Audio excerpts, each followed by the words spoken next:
Does this guy make an appearance in it? Who knows? Who knows? Who knows? Who cares? Who really cares anymore?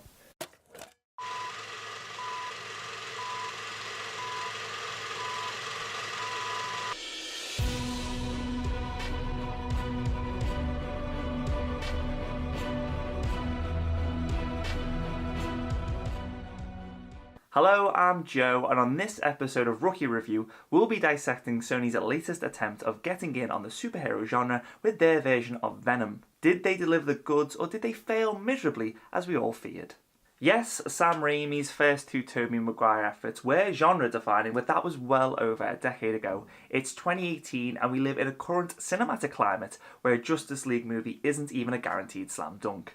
With the Andrew Garfield starring Amazing Spider-Man movies declining in both quality and financial success, Sony brokered an unprecedented deal with Marvel, allowing the House of Ideas to use the Wallcrawler in their movies. We were all glad that Spidey was back where he belonged, and we all hoped the likes of Black Cat, Silver Sable and fan favourite anti-hero Venom would jump ship as well.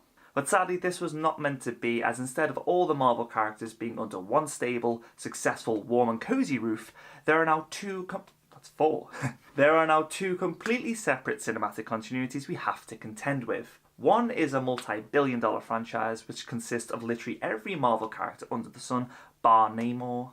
That's how you pronounce it? Yeah. And the other is a Venom-fronted, Sony-controlled, Spider-Man-less Spider-Man universe. Now, don't get me wrong, maybe Disney wouldn't have been the best home for Venom either, what with all their family-orientated movies. However, as proven with their Netflix shows, if Marvel needed to go dark, they can go dark.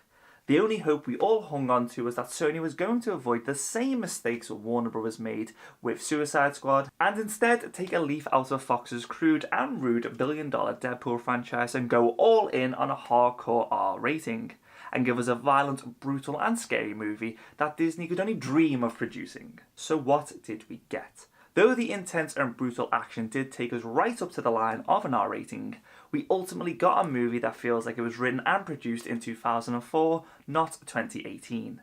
Venom is a step-by-step superhero origin movie that falls into the same old tropes that we grew tired of by 2008.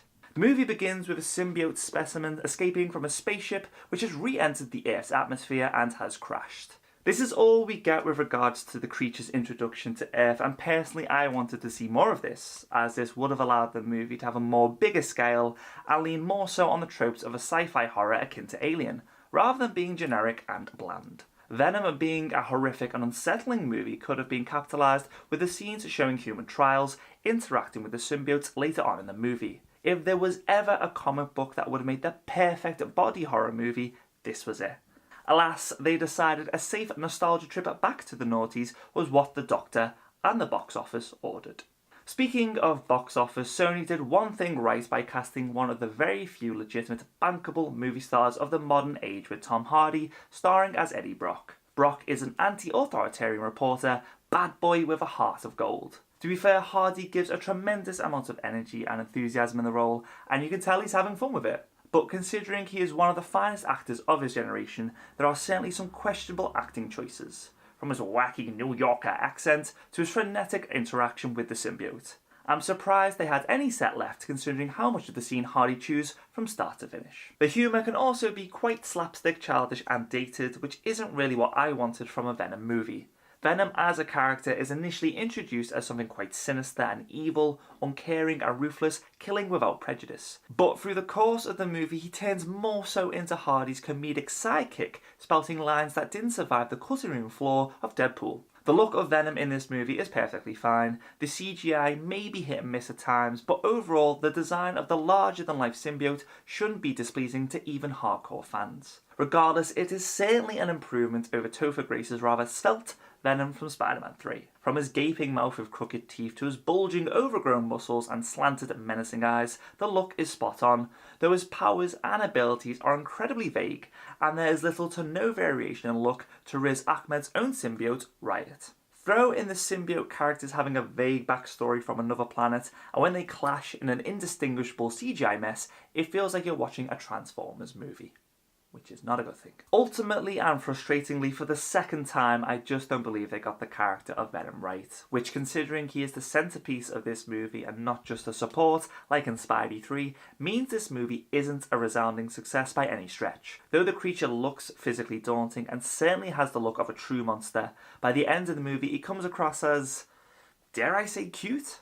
Honestly, at times, Hardy's and Venom's relationship is less toxic than Ewan McGregor's and Pooh Bear's from the recent Christopher Robin movie. On the whole, the movie has a lot of loud and dumb action scenes, with one particularly overlong chase sequence on a motorbike. Maybe we're all wrong, and this movie's not from 2004, but 1994. You don't feel the chemistry between Hardy's Brock and Michelle Williams' Anne, but the chemistry Hardy has playing with himself, wow, that came out ruder than I thought. We first saw what Hardy could do playing off himself. Nope, that is still rude. Nope. In Legends, as he played both Cray twins. Here, Brock and Venom bounce off each other like a classic comedy duo with a very love-hate relationship. It's actually pretty great. Riz Ahmed is perfectly fine as the uncaring, moralless genius who wants to play God and is the hero of his own story, but he does nothing to really evolve or elevate that character trope above just being egotistical. If we are to make the obvious comparison of this movie with the MCU, yes, it is a failure. But we can't grumble about what could have been, as a true and faithful interpretation of the character would and could never come from the House of Mouse, not now and probably never. But was this an improvement over the mangled and drastic misstep that was the Venom we got in bitter swan song of Spider-Man 3? I'd say yes. The movie has been a hit with audiences and made some sweet dough, so considering Sony's lack of bankable IPs and their desire to kickstart their own Marvel-esque universe again, it is almost definite that we'll be seeing a Venom 2.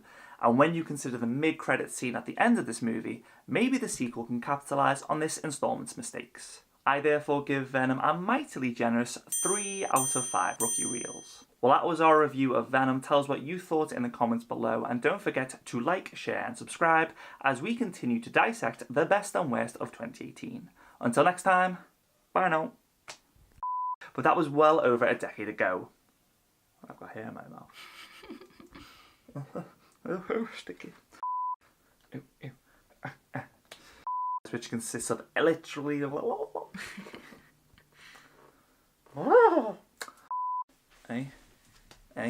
Better. This is looking great, by the way.